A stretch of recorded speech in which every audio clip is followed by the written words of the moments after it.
Овој судски совет сочувствува со загубата на обвинетиот и неговото семејство. Но дали барањето правда преку одмазда, по принципот око за око, е правдата која сакаме да владее во нашата држава? Барањето правда преку одмазда е само уште една неправда. Затоа, одмаздата не е начин, ниту решение. Од изведените докази во текот на оваа постапка се утврди дека обвинетиот Лјупчо Стојановски, кога јавноста го познава како дедото на малата Тамара, предводен од силната болка и тага кој ги чувствувал 3 години, сакајќи да ја одмазди својата внука, чишто живот прирано скасна, реши да ја земе правдата во своји раце и се обида смртта на Тамара да ја одмазди со смртта на поранешниот министер за здравство Никола Тодоров, така што посегна по неговиот живот, кого несомнено го смета за најголемиот виновник за смртта на неговата внука Тамара. И тоа повеќе пати го повтори во текот на овој судски процес. Последното работно утро на оштетениот Тодоров како министер за здравство и најавеното примопредавање на функцијата накладне со неговиот наследник Таравари е веројатно и последната прилика на обвинетиот Лјупчо да се сретне очи во очи со виновникот за смртта на Тамара, поради што и критичното утро рано дошол во Скопје со пиштол кој неовластено го поседува. Го барал во домот каде што живее, прашал 2 лица дали таму живее, велејќи сакам да го видам.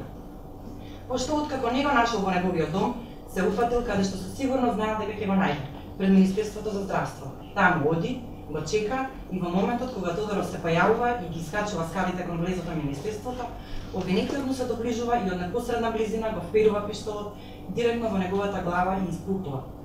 Оштетениот е жив не затоа што обвинетиот Лјупчо не сакал да го убие, туку затоа што оштетениот Тодоров успеал да се наведне и да помине под неговата рака. Оштетениот при сведочењето во судот сликовито опиша дека во тој момент почувствувал жештина во горниот дел од челото и го осетил проектилот како му поминал непосредно над главата. Токму близината на куршумот до челото на оштетениот говори за постоење умисла во действијата на обвинетиот да го убие Тодоров, а не како што наведе во својот исказ, цитирам: "Јас седев на скалите, на одмаралиштето, и кога го видов Тодоров со колата излегов и со намера да го извадам пиштолот за да пукам во виз и да извикам да нема друга повторна Тамара. Сакав да види Таравари и доста со тие Тамари, канал 5 повеќе да не бара пари за операции за малолетни деца."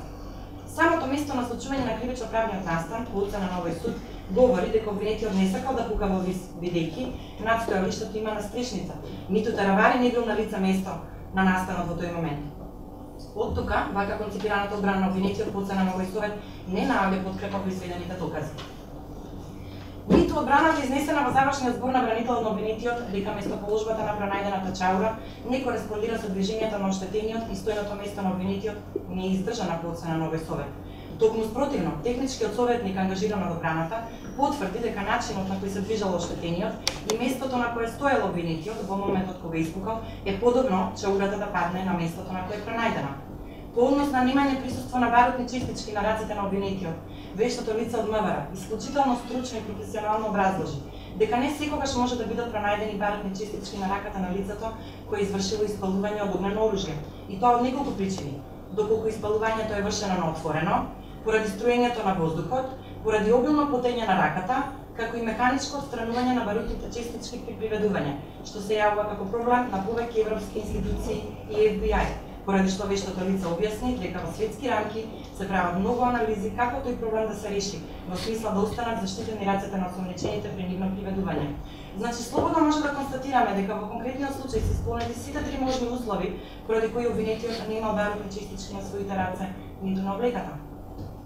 По однос на наведеното од бранителот во завршниот збор дека одбраната се сомнева дека проектилот на вистина бил пронајден од случаен минувач и дека под сомнителни околности за одбраната бил извршен увид на лице место, и тоа на ден 16.6 во 17 часот, судот констатира дека на извештајот од анализа МБ 617/17 јасно во третиот ред стои дека проектилот е пронајден од случаен минувач, а дека е сосема легитимно овластени службени лица од единицата за увид на место на настан и анализи при МВР да излезат на увид без јавен обвинител, говори одредбата од член 233 од ЗКП, согласно која увидот е доказно средство кое го превзема јавниот обвинител, а по негово овластување и полицијата, кога за утврдување или разјаснување на некој важен факт во постапката е потребно непосредно забележување.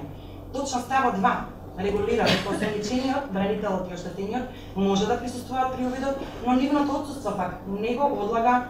превземањето на увидот, така што судот во овој дел нема процесна можност да превземе други действија, бидејќи увидот е неповторливо процесно действие.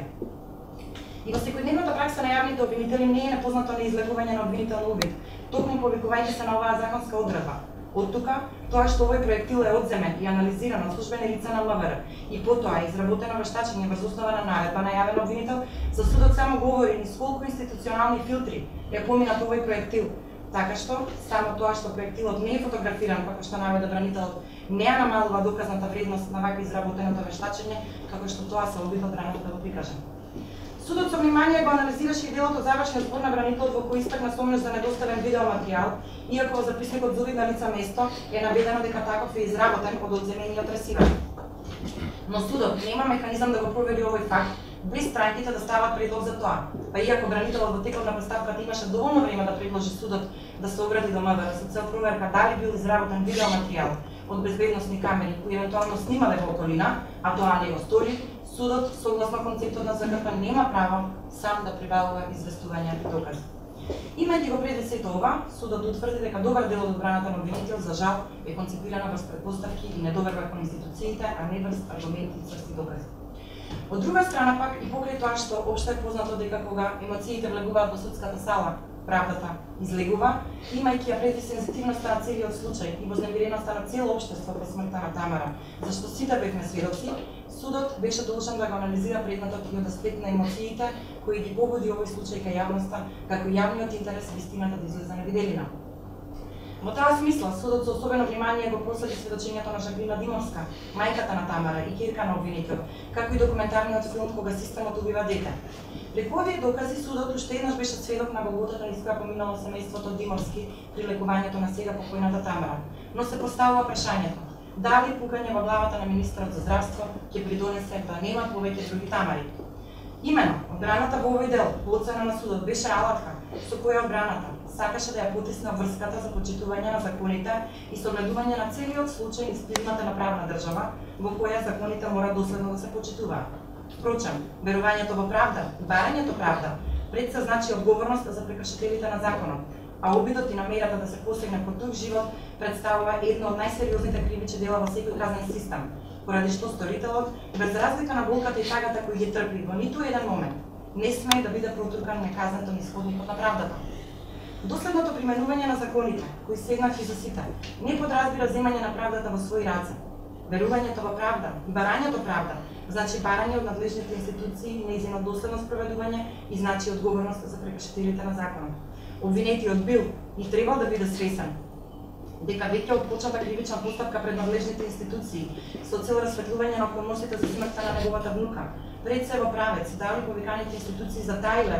во случајот со лекувањето на Тамара. Така што сега веќе сите сме сведоци дека лицето кон кој обвинетиот Јучо го впери пиштолот на 1 јуни минатата година, поранешниот министер Тодоров, не е опфатен со обвинението поднесено за случајот на смртта на Тамара за несовесно работење во службата поднесен против други 12 лица.